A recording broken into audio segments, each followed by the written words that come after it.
एक समय की बात है, एक पत्नी के पति सीमा पे जा रहे हैं, बहाली का समय है। हाँ पत्नी बन जा रहे हैं तो उनकी पत्नी बहुत ही डरी मन से हुई है। कहती है कि पतिदेव जी आप जा तो रहे हैं, लेकिन कुछ मेरी भी ख्वाहिश है, उसको पूरा करते जाइएगा। और कहती है क्या कि जात बाड़ा पुलिस के बहालिए में, कि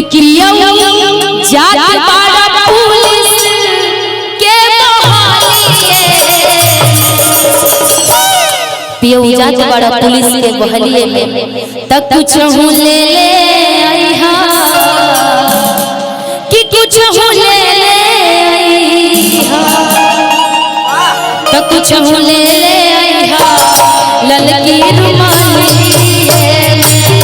कुछ ले आईहा, ललकी रुमाली पियो जात बाड़ा पुलिस के बहालिए, पियो जात बाड़ा पुलिस के बहालिए, पियो जात बाड़ा पुलिस के बहालिए, कुछ ले आईहा, कुछ ले आईहा, ललकी रुमाली कुछ ले आईहा, ललकी रुमाली कुछ ले आईहा, ललकी रुमाली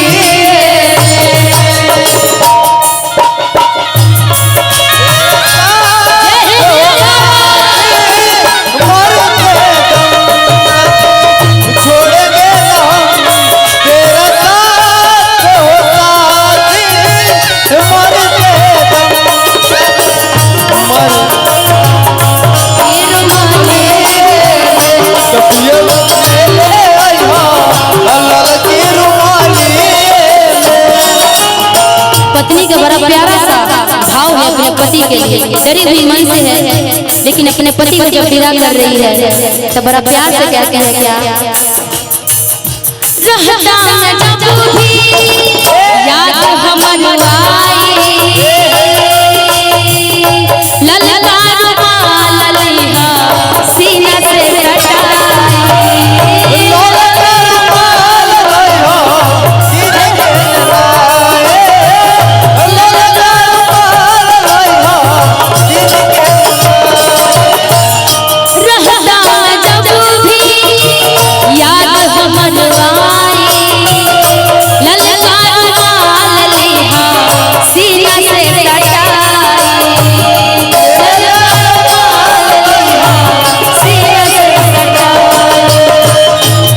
सैया बहकी न पाई ओही गलिए में, सैया बहकी न पाई, कि सैया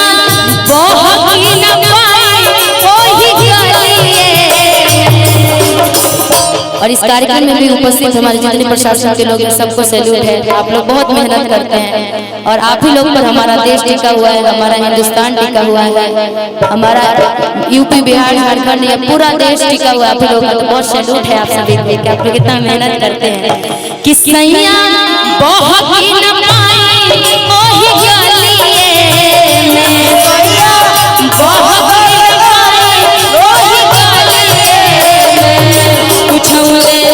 आईहा, कुछ ले आईहा,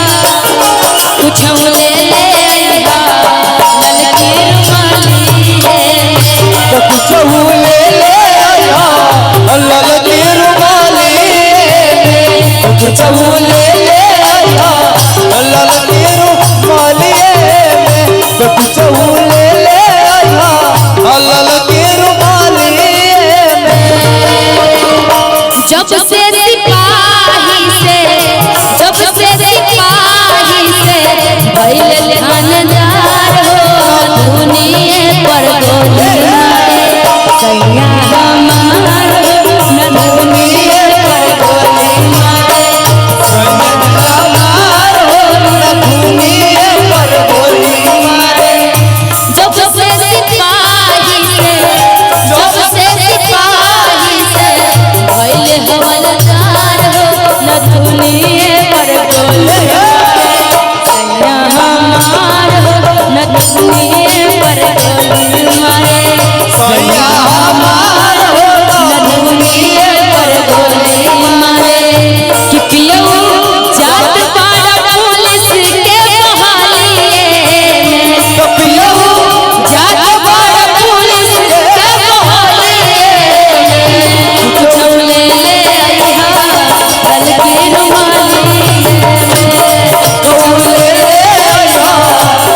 की रुमाली चौले आया ललकी रुमाली चौले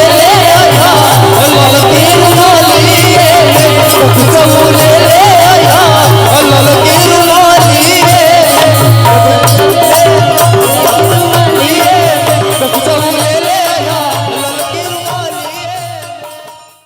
अगर आप लोगों को वीडियो पसंद आई तो वीडियो को लाइक करें, वीडियो पे कमेंट करें। ऐसे ही ढेर सारी वीडियोस को देखने का हमारे चैनल को सब्सक्राइब करें। आप लोग फेसबुक पे देख रहे हैं तो हमारे पेज को फॉलो करें और ऐसे ही बने रहें हमारे साथ।